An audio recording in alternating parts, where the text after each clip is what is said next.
The Most Holy Church of God in Christ Jesus is a religious organization established in the Republic of the Philippines on the 9th of May, year 1922, and is duly registered with the Securities and Exchange Commission with registry number 82613. Through faith in the truth revealed by the Holy Scriptures of the Bible, the administration as well as the entire brethren of the Church believe that it is the Most High God, the Lord Christ Jesus, who established the Most Holy Church for the sole purpose of proclaiming Him as the only one true God and Savior whom we should worship and serve with our whole lives, and that He is no other than the Lord Christ Jesus, who manifested in the flesh, and that the Most Holy Church of God in Christ Jesus is His chosen way for us to deliver from our sins and eternal damnation. Therefore, since the Church was established, everyone who is called into the Church receive the divine obligation to partake in all evangelization efforts of the Church to fulfill the God-given commission to make disciples of all the nations. In that case, here is the vision and mission statement of the Church. Vision: the Most Holy Church shall be exalted for the glory of the Most High God. Mission: seed of one world, one nation. Core value: all members of the Most Holy Church are being taught and encouraged to live in agape. Agape is a Greek word which means perfect love and everlasting love. As the Bible further expounds, it is the kind of love that God has for all of us. In fact, God Himself is agape. Agape, or love, serves as the core value of the Church because love is the fulfillment of the law. Ownership and administration: the Most Holy Church of God in Christ Jesus fully believes and proclaims that her sole owner is no one but the Most High God. He is the only King who reigns all over the Church. Everything the Church achieve and will achieve in the future are the works of God.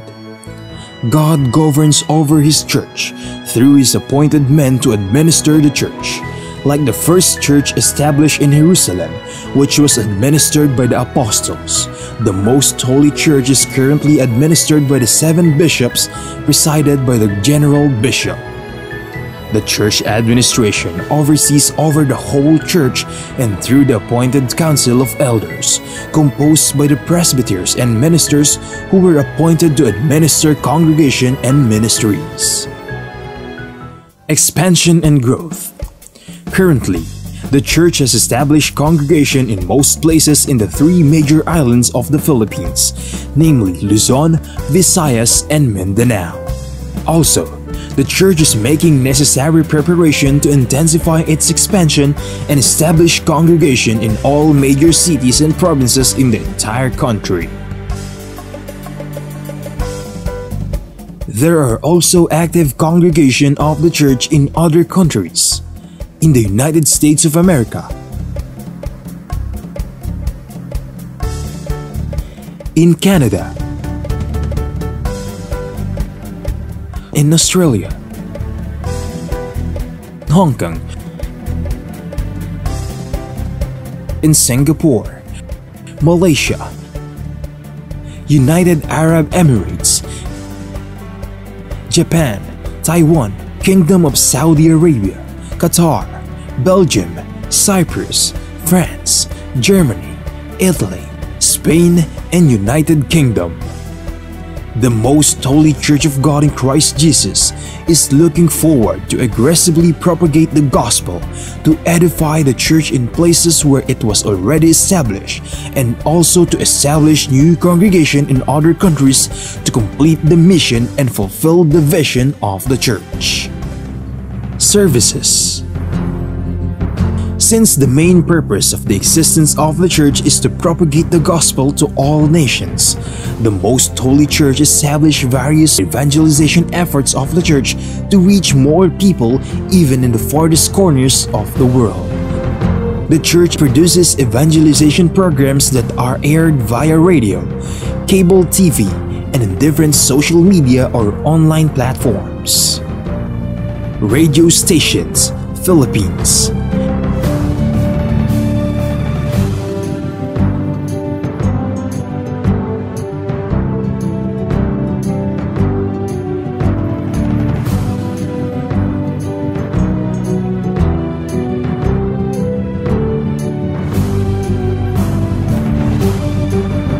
Cable TV channels.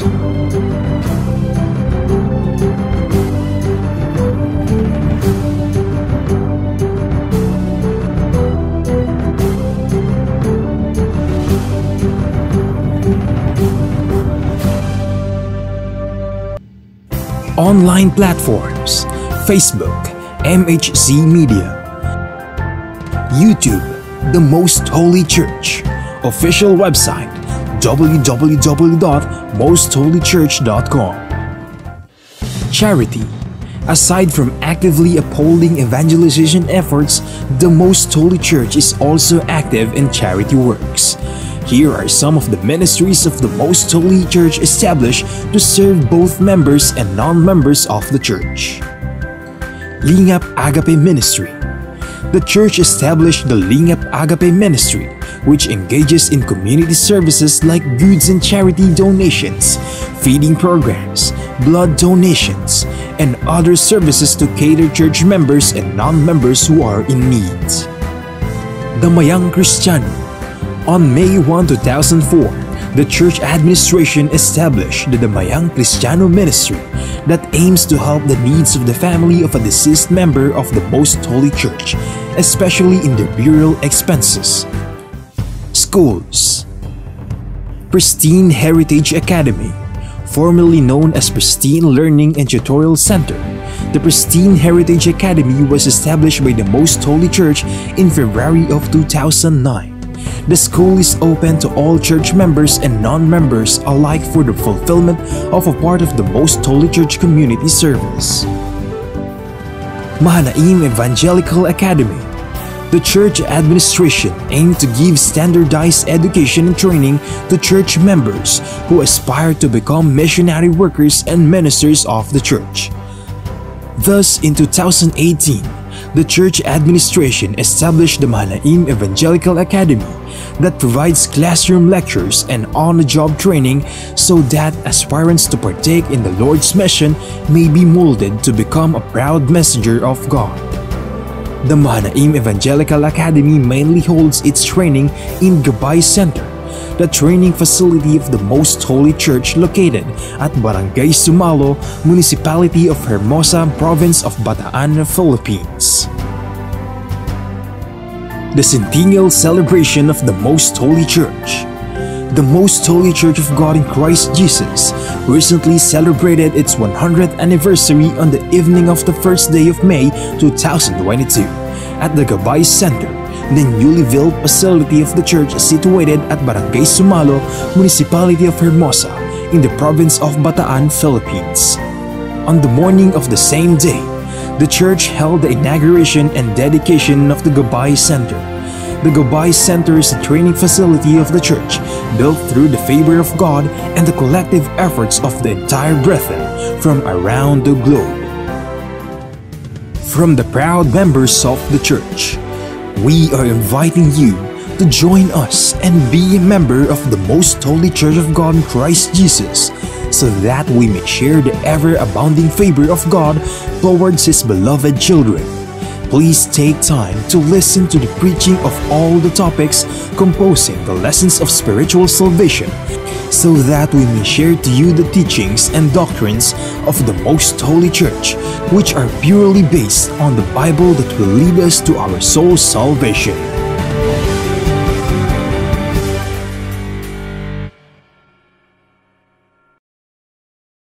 To know more about the church, you may visit our website at www.mostholychurch.com, or you may reach us through telephone number 6302-8255-6949.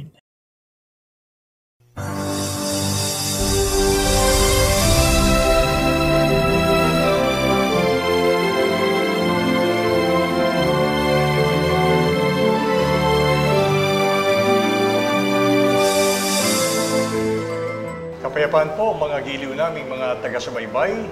Salamat sa ating Panginoon Diyos at binibiyayaan niya pa tayo ng buhay at kalakasan na sana'y magamit natin sa patuloy na pakikinig at pagsubaybay sa pag-alam pa ng banal na kalooban ng Diyos na pawang nasusulat sa banal na kasulatan. At ito po ay ihatid sa inyo ng programang ito na ang Kabanal-Banalan.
Ako po ang inyong lingkod, kapatid na Benhanan, at makakapiling natin sa talakayang ito ang ating minamahal na kapatid na Neraya. Kapayapaan po, kapatid na Neraya. Kapayapaan din pong sumainyo, kapatid na Benhanan, at kapayapaan po sa lahat ng aming mga mahal na taga-subaybay ng palatuntunang ito na ang Kabanal-Banalan. Isang napakahalagang paksa ang muli ay atin pong mapapakinggan sa pamamagitan po ng talakayang ito. At ito po ay may kinalaman sa tinatawag na kapayapaan. Alam niyo po, ang kapayapaan sa puso ng tao, sa kanyang kapaligiran ay gaya ng isang mailap na bagay na patuloy na sinasaliksik at pinakahahangad ng bawat tao. At para sa iba, tila imposible na makamit na ang kapayapaan, lalo na kung ang kaisipan ng tao na ang kapayapaan ay pawang nakasalig sa material na bagay. Na kapag ka ikaw ay mayaman, parang sinasabi nilang payapa ang buhay. Kung ikaw ay nasa kahirapan, ay wala kang kapayapaan sa buhay na ito. Yun po ba ay pawang katotohanan? Sapagkat mayroon pong sikreto o lihim na ngayon po ay ihahayag sa pamamagitan ng pagtuturong ito upang ang tao ay magkaroon ng kapayapaan. Ang paksa ay nagsasabing ang namumuhay ng tapat ay pinaghaharian ng kapayapaan. At nawa, mga giliw naming mga taga-subaybay, ay namnamin natin at lalo nating pakasuriin ang mga salitang ito mula sa ating Panginoon. At sa ating pong pagpapasimula, kapatid na Neraya, papaano po ba inilalarawan ng Biblia ang mga taong namumuhay ng tapat? Ang sagot po mula sa Biblia ay mababasa po natin sa aklat ng Ezekiel. Ang kapitulo po ay 18, ang bersikulo po ay 5, kasama po ang talatang 7. Sasalin po ng Biblia na Tagalog, Popular Version. Pakibasa po, kapatid na Benhanan. Halimbawa na may isang taong masunurin sa kautusan, tapat at lumalakad sa katwiran, hindi siya nandadaya ng kapwa o nagnanakaw. Ibinabalik niya agad sa may-ari ang sangla ng nangungutang sa kanya. Marunong siyang tumulong sa nangangailangan.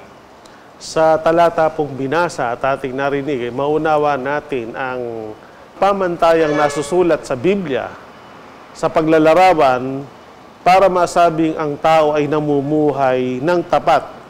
At gaya ng ating narinig, ang taong tapat na lumalakad sa katwiran, una, hindi anya siya nandadaya ng kanyang kapwa o hindi siya anya nagnanakaw. Pangalawa, ibinabalik niya agad sa may-ari ang sanla ng nangungutang sa kanya. At ang ikatlo, marunong siyang tumulong sa nangangailangan. So dito po ipinapakita yung pagiging tapat sa paraan ng pakikitungo sa kapwa-tao. Bagamat sa mundong ito parang napakahirap nang makita yung taong tapat sa kanyang kapwa-tao. Pero sa pamamagitan po ng tatlong binanggit sa talatang ito, ay malalaman natin kung sino talaga ang taong tapat sa kanyang kapwa-tao. Gaya ng ating narinig, hindi nandadaya sa kanyang kapwa o hindi nagnanakaw. Halimbawa po, kung siya ay nagninegosyo o nagtitinda, halimbawa sa isang pamilihan, at ang itinitinda niya ay isda o karne. Ang taong tapat na nagtitinda, wala siyang gamit na marayang timbangan. Kasi kung nandadaya siya sa timbang, hindi siya tapat. Pero kung tama yung timbang ang ginagamit niya, yun ay naghahayag ng pagiging tapat niya sa kanyang mga customer, yung mga bumibili sa kanya ng kanyang produkto. At kung siya naman ay nagtatrabaho, ang taong tapat sa kumpanya na kanyang pinagtatrabahuan, hindi siya nang uumit o nagnanakaw. Sapagkat ang pang-uumit o pagnanakaw ay gawa ng mga taong taksil o walang katapatan. Kaya dito makapagbubulay tayo kung kabilang ba tayo sa mga taong taksil o kabilang ba tayo sa mga taong tapat. Ang isa sa mahalagang gawa ng taong tapat, hindi siya marunong mandaya. Siya'y sa totoo lang, walang halong pandaraya ang paraan ng kanyang pakikitungo sa kanyang kapwa-tao. Pangalawa, kung sakaling may mga taong nagigipit at sa kanya'y nangungutang at kapalit ng para niya pautangin ay tumatanggap siya ng sanla. Kung ibalik na ng taong sa kanya umutang, yung kanyang inutang, pati yung sanla ibinabalik niya agad. Kasi yung taong hindi tapat, ini-interest. Halimbawa, kapalit ng sanla, ipinahawak sa kanya yung titulo ng lupa. Minsan napag-i-interesan. Yun ay pumapasok sa isipan ng tao, hindi tapat. Pero pagkatapat, kung ibinalik na yung halaga ng inutang, tapat mo rin isasauli yung isinanla sa'yo kung ano man yung bagay na yung katulad ng titulo ng lupa. At ang pangatlo, ang taong tapat sa kanyang kapwa-tao, marunong anyang tumulong. Lalo na kung ang tao'y nakikita niya nasa panahon ng pangailangan. At kung ito po ay taglay natin, isa tayo sa sinasabi ng Bibliang tapat ang paraan ng pakikisama, tapat ang paraan ng pamumuhay. Yun po mga giliw naming mga taga-subaybay, subalit sa mga naipaliwanag sa atin, dapat po nating tandaan, ang taong tapat ay hindi lamang tapat sa kanyang kamag-anak o malalapit sa kanyang buhay. Ang taong tapat, hindi niya magagawang mandaya kahit sa kanino mang tao. Kasi po, ang nangyayari, pagka na po hindi malapit sa puso niya, hindi naman niya mahal sa buhay, ay nagagawa ng taong hindi tapat na makapandaya, na interesin yung mga bagay na isinanla sa kanya at namimili ng taong tutulungan. Tandaan po natin ang deskripsyon ng Biblia. Ang taong tapat sa lahat ng kapwa niya tao ay magiging tapat siya. Kaibigan man niya o hindi, kamag-anak man niya o hindi, malapit man sa puso niya o hindi, mananatili siyang tapat na pakikitunguhan ang kanyang kapwa. Sa halimbawang mababasa sa Biblia, kapatid na Neraya, sino po ba ang isang napakabuting halimbawa na lingkod ng Diyos na namuhay dito sa lupa at itinaguyod ang pagiging tapat sa Diyos?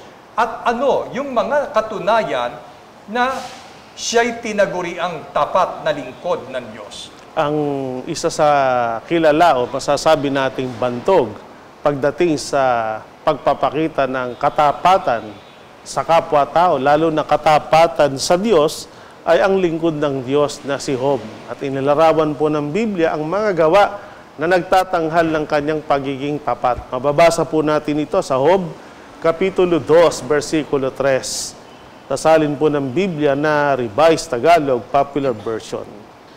Napansin mo ba ang lingkod kong si Job? Tanong ni Yahweh. Wala siyang katulad sa daigdig. Mabuti siyang tao. Sumasamba sa akin at umiiwas sa masamang gawain. Hinimok mo akong pinsalain siya kahit walang sapat na dahilan. Subalit, nananatili pa rin siyang tapat sa akin. Sabi pa ni Yahweh. Gaya po ng aking ipinahayag kanina, ang isang bantog o napakakilalang halimbawa sa Biblia na lingkod ng Diyos pagdating sa katapatan sa paraan ng pakikitungo sa kapwa, lalo na po ay nagtatanghal ng katapatan sa Diyos sa gawaing paglilingkod, ay si Job. At ang Diyos po mismo ang nagpapahayag nito. Itong narinig nating mga salita ay salita ng pagkilala ng Diyos kay Job bilang tapat niyang lingkod. Kahit sa harap ni Satanas ay ipinagmamalaki niya ang kanyang lingkod na si Job. Kaya anong sabi? Napansin mo ba? Ang lingkod kong si Job, wala siyang katulad sa daigdig. Mabuti siyang tao. Sa ibang salita, tapat siya sa paraan ng pakikipagkapwa-tao.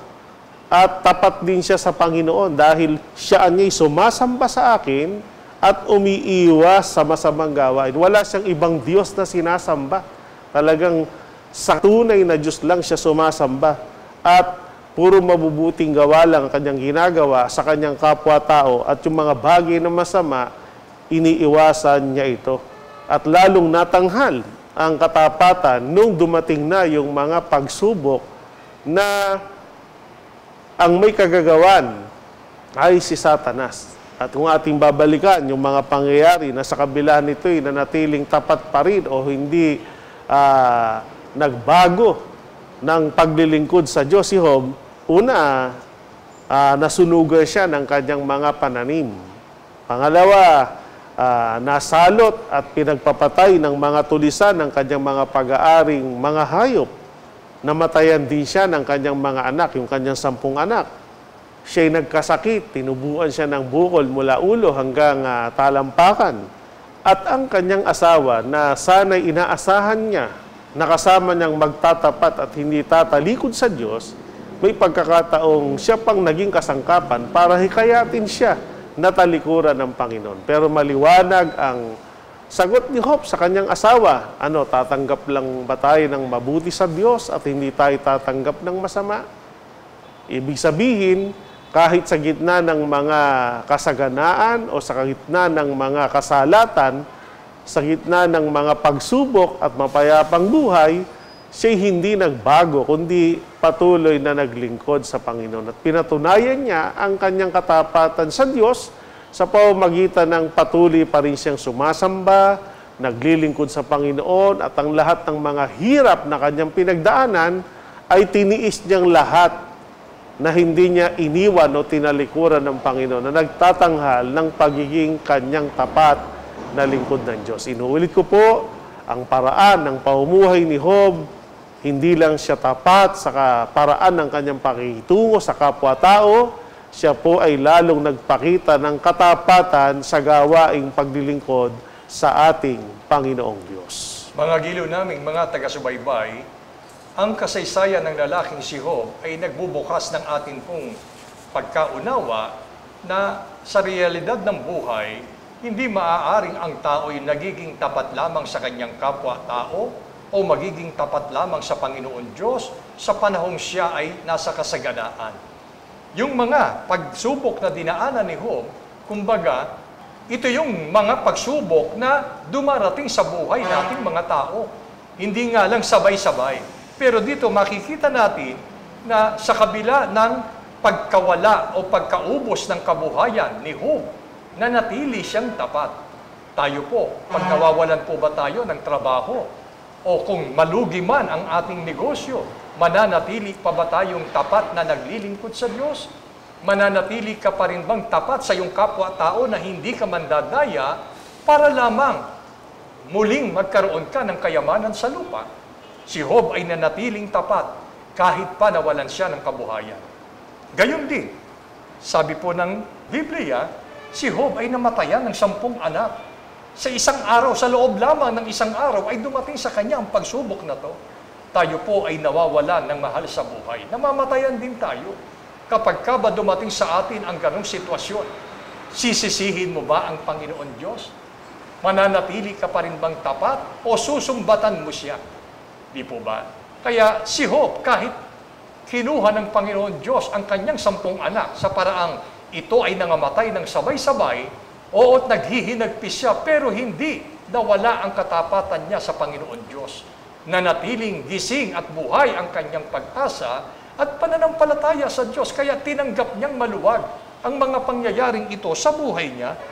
Mga minamahal na kapatid, nagkasakit siya ng isang nakapandidiring sakit, ayon sa paglalarawan ng Biblia. Pero hindi siya nagtaksil sa Panginoon. Hindi niya tinalikuran ng Panginoon. May mga pagkakataon po kasi na ang tao sa kaarawan na siya ay mayroong masiglang katawan, malakas na pangangatawan, pag dinapuan na ng sakit, ano ang nangyayari? Nananatili ba siyang tapat? Hindi ba't dumarating sa punto na may mga taong pag ganon ang nangyari sa kanilang buhay, ay sinusumbatan ang Panginoon Diyos?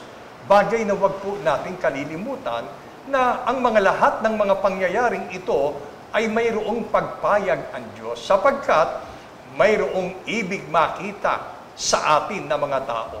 Alin yung ibig ng Diyos na makita po sa atin sa panahon na tayo po ay dumaraan sa mga matitinding pagsubok? Yung patuloy na pagtatapat natin sa Diyos. Kasing kahulugan ito ng patuloy tayong nagtitiwala sa makapangyarihang gawa ng Diyos sa ating buhay. Kagaya ni Job, kapatid na ni Raya, sa kabila ng masaklap na pangyayaring ito sa isang yugto ng kanyang buhay, ano po ang naging bunga ng kanyang pagtatapat sa kabila ng matindi niyang naranasan sa kanyang buhay?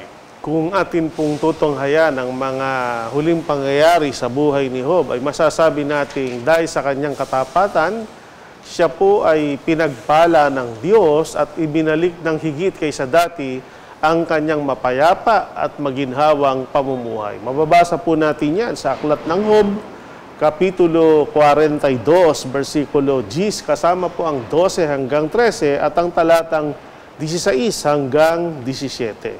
At ibinalik ng Panginoon ang kayamanan ni Job, na kanyang idalangin ang kanyang mga kaibigan.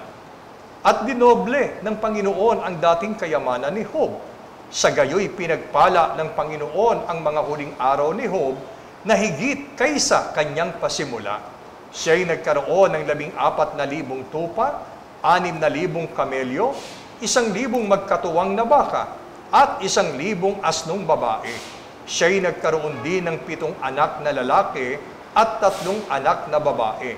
Pagkatapos nito'y nabuhay si Job na 140 taon, at nakita niya ang kanyang mga anak at ang mga anak ng kanyang mga anak hanggang sa 4 na salin lahi.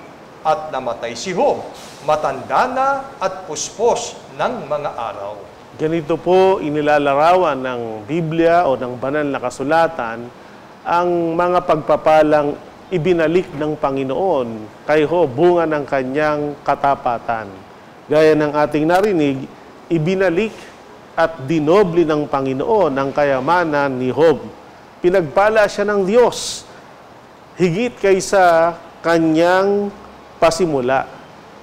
Sa paglalarawan, una, siya anya'y nagkaroon ng 14,000 tupa. So dati, 7,000 lang. Dinoble, naging 14,000 yung kanyang tupa. At nagkaroon niya siya ng 6,000 kamelyo. Dati, 3,000. Naging 6,000 ang mga kamelyo.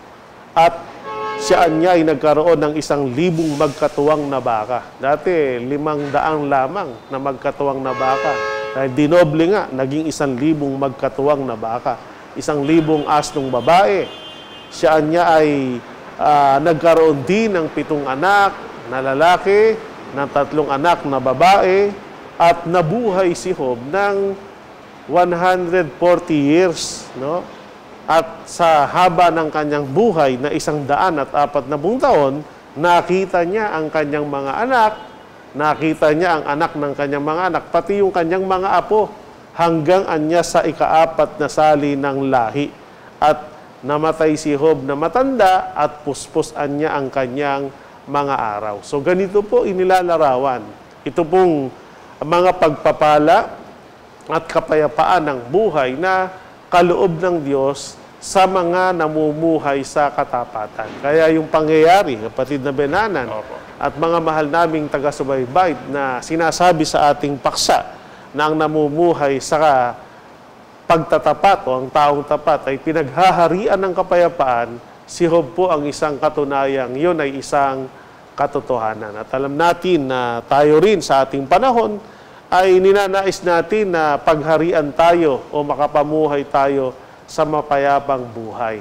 At ang paraan, gayahin natin si Job, mabuhay tayong tapat sa kapwa-tao at mabuhay tayong tapat sa ating Panginoong Diyos. At mapapatunayan natin ang katapatan, hindi lang sa panahon ng kasaganaan at kayamanan, kahit dumating pa yung panahon ng mga pagsubok at kahirapan, manatili tayong tapat na naglilingkod sa ating Panginoong Diyos. Mga giliw naming mga taga-subaybay, dito ay kitang-kita natin at damang-dama natin ang kahalagahan ng pananatili ng pagtatapat natin sa ating kapwa at lalo na nga sa ating Panginoon Diyos. Ang tunay na tapat ay walang pinipiling sitwasyon ng buhay. At dahil ang lalaking si Job ay tapat sa Diyos at sa kanyang kapwa-tao, yung pinagdaanan niyang krisis sa kanyang buhay, hindi po siya nagulimihanan, hindi po siya nalito, hindi po siya nagkaroon ng masamang impresyon o naudyukan ng anumang mas kasamaan sa kanyang buhay. Sa halip, nanatili siyang payapa, mga giliw naming taga-subaybay. At narito ang reward. Dito pa lamang sa lupa, bago mamatay si Job, ay ibinalik ng Diyos ng doble ang mga nangawala sa kanya, lalo na nga sa kanyang kabuhayan. At pinaluwat, pinatagal ng Panginoon ang kanyang pamamalagi dito sa mundong ito, sapagkat sabi nga kanina, hanggang sa 4th generation ng kanyang lahi, ito ay kanyang nasaksihan. Kaya mga giliw naming mga taga-subaybay, sa buhay natin, sa ating kasalukuyang panahon, ano po ang aral na mamuhay tayo ng may pagtatapat bilang naglilingkod sa Diyos, kagaya ng lalaking si Job? Inaakay po tayo nito, kapatid na Benhanan, at lahat ng ating mga mahal na taga-subaybay na tularan natin si Job sa larangan ng paninindigan. At kung babalikan natin yung kanyang mga salita na naghahayag ng kanyang katapatan at panindigan, mababasa po natin to sa Job 27:5. Malayo nawa sa akin na sabihin kayo'y tama. Hanggang sa ako'y mamatay, hindi ko aalisin sa akin ang aking katapatan. Tandaan po natin ang mga salitang iyon. Sa gitna ng mga matitinding pinagdaraanan ni Job sa kanyang buhay, kahit pa niya dumating sa isang panahong siya'y mamatay. Ano kanya sabi? Hanggang sa ako'y mamatay, hindi ko aalisin sa akin ang aking katapatan. Sana po masabi rin natin ito at mapatunayan natin ito sa ating buhay. Kaya kung paanong si Job ay nagsalita at nagpahayag ng kanyang panindigan, na naghahayag ng kanyang katapatan at hindi ito kanyang sinabi lang, kundi pinatunayan niya ito sa pamamagitan ng kanyang magawa, maging gayon din tayo. Na hindi lang sa panahong nabubuhay tayo, kahit dumating pa yung panahong ikamatay natin, ang mga pinagdaraanan natin, manatili pa rin tayo, piliin pa rin natin na tayo maging tapat sa ating kapwa-tao, maging tapat tayo sa Panginoon. Huwag tayong maghahanap ng ibang Diyos na paglilingkuran, kundi siya lamang kahit sa anong sitwasyon ng buhay. Huwag tayong tatalikod sa Kanya. Magpatuloy tayo sa paglilingkod sa Panginoon. At kung magawa natin yon, yung naging kapalaran ni Job, maging kapalaran din natin kahit nandito tayo pa sa lupang ito. Mga giliw naming mga taga-subaybay, loobin sana ng ating Panginoon Diyos na sa pamamagitan ng pagtuturong ito ay maituwid natin. Kung mayroon man dapat tayong ituwid, kung tila tayo ay nasusumpungan sa pandaraya, sa pagsisinungaling, at sa pagsamba sa hindi tunay na Diyos, hinihikayat tayo ng mga pagtuturong ito na ibaling natin ang ating pananampalataya na tayo po ay makapaglingkod sa tunay na Diyos at malikha sa atin ang katapatan sa ating puso na dapat nating iukol sa ating Panginoon Diyos at sa ating kapwa-tao. At Hindi po tayo magkakamali, mga giliw naming mga taga-subaybay, sapagkat ito ay isang lihim na inihahayag sa atin kung tayo po ay tunay na magtatapat sa ating Panginoon Diyos at sa ating kapwa-tao na ginaganap natin ng buo ang kanyang kautusan sa kabila ng anumang sitwasyon ng buhay na ating pinagdaraanan. Kaya dahil dito, mga giliw naming mga taga-subaybay, ano po ang tiyak na ipararanas sa atin ng ating Panginoon Diyos kung tayo po ay mamumuhay ng may buong katapasan sa lahat ng sitwasyon ng ating buhay? Ang tiyak na sagot na siyang batayan ng ating paksang tinatalakay ay mababasa po natin sa Kawikaan, Kapitulo 10, versikulo 9, sa saligang Bibliang Tagalog, Popular Version. Ang namumuhay ng tapat ay pinaghaharian ng kapayapaan, ngunit ang may likong landas ay malalantad balang araw. Batay po sa pahayag ng pantas at matalinong hari na si Solomon, at ito'y isang katotohanan na napatunayan nila kahit nung panahon nila, at ito'y nananatiling katotohanan maging sa ating panahon. Ang namumuhay niya ng tapat ay pinaghaharian ng kapayapaan. Opo, napakatiyak dahil napatunayan na ito hindi lang ni Job, kahit ni Solomon. Mas piliin nating maging tapat kaysa magtaksil. Mas pilian nating manatiling nananalig sa Diyos kaysa mag-alinlangan sa Panginoon sa lahat ng sitwasyon ng ating buhay. At mas piliin nating maging tapat ang paraan ng ating pakikitungo sa kapwa kaysa dayain natin ang ating kapwa. Bakit? Sapagkat kung tayo ay nandadaya ng ating kapwa, cargo de konsensya natin yon. Hindi tayo mapapayapa. Pero kung alam mo at totoong wala kang dinadaya, wala kang ninanakawang tao, wala kang anumang iniilit o kinakamkam na pag-aaring hindi sa'yo, sa kaisipan pa lang, yung hinahanap ng taong peace of mind, yung kapayapaan ng isip, pag ikay tapat sa kapwa-tao mo, yun ang magiging dulot. Maghahari sa'yo ang kapayapaan. Pero pagka may ginagawa kang anomalya, sabi nga, labag o illegal sa batas ng tao, lalo sa batas ng Diyos, hindi ka mapapanatag. Kaya nasa sa tao rin kung minsan, kaya mailap po yung tinatawag na kapayapaan. Pero kung patas tayo, tapat tayo sa kapwa, maghahari sa atin ang kapayapaan. Lalo na kung katulad ni Job ay tapat tayo sa Panginoon. Wala tayong ibang kikilalaning Diyos sapagkat ang Diyos ay Diyos ng kapayapaan. Ang mga nagtatapat sa Kanya, pinagpapala Niya ng mapayapang buhay. Kaya napakatiyak po. Kung ibig natin talagang pagharian tayo ng kapayapaan, kahit tayo namumuhay sa gitna ng magulong sanglibutan, piliin nating magtapat sa ating kapwa-tao at maging tapat sa Diyos na ating nakilala, sinampalatayanan at pinaglilingkuran. Mga giliw naming mga taga-subaybay, ang paksang araling ito ay naghahayag sa atin na itama ang atin pong pagpaunawa, ang atin pong pananaw sa buhay na ito, na ang kapayapaan ay hindi po kailanman maibibigay ng anumang material na bagay.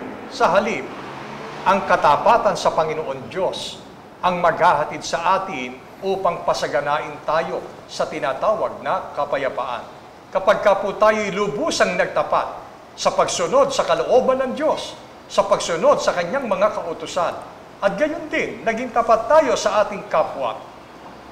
Tiyak na tiyak, mahirap ka man sa buhay na ito, anuman ang kalagayan mo sa buhay na ito, yung sitwasyon ng iyong kabuhayan ay hindi magiging hadlang para hindi tayo magkaroon ng kapayapaan. Sa halip, ang lihim na inihahayag po sa araw na ito, upang tamuhin natin ang kapayapaan, maging tapat tayo sa ating Panginoon Diyos. Sapagkat ito ang pangako ng Diyos sa atin na kung tayo'y magtatapat sa Kanya, pasasaganain niya ang kapayapaan sa ating mga buhay. Na ito ang ipagpala sa ating lahat mula ngayon at magpakailanman. Amen. Amen.